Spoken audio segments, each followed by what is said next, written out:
আমার পিছনে এটা দেখছেন, এটা হলো গঙ্গারামপুর মাছের আড়ত। এই যে দেখছেন লোকে একদম পুরো গেঞ্জাম।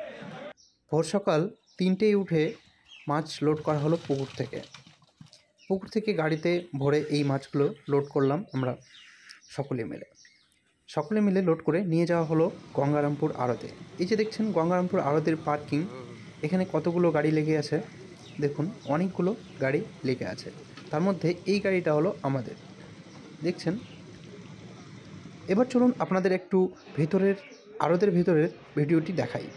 এটা হলো 4টা 20 মিনিটে শ্যুট করা একটা ভিডিও, যেখানে একদম পুরো ফাঁকা। তারপরে ধীরে ধীরে লোক আসতে শুরু করে এবং 4টা 30 মিনিটে এরকম একটা ভর্তি গ্যাঞ্জাম শুরু হয়ে যায়। তারপরে দেখছেন এটা হলো যে 4টা 35 মিনিটের একটা ভিডিও। মাত্র কয়েক মিনিটের মধ্যেই এত লোক চলে আসে, বোঝাই মুশকিল। চলুন এবার আপনাদের একটু মাছগুলো দেখাই। এই যে দেখছেন এটা হলো বোয়াল মাছ, দেখুন সাইজে কত বড়।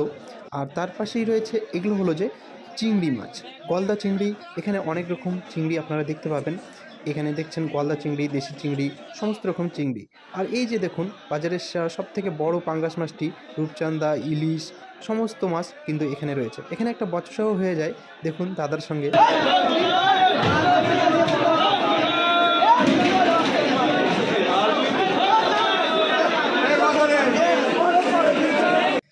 এবার দেখুন এই যে এটা হলো চিতল মাছ, কত বড়ই না চিতল, আর খেতেও কিন্তু স্বাদে অতুলনীয় একদম চিতল।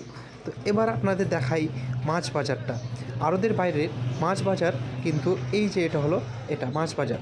তো এটা হলো আড়তের ঠিক বাইরেই বসে, একদম আড়তের মুখেই বসে এই মাছ বাজারটি, যেখানে দেখছেন কতগুলো মাছ বিক্রেতা তাদের মাছ বিক্রি করছেন।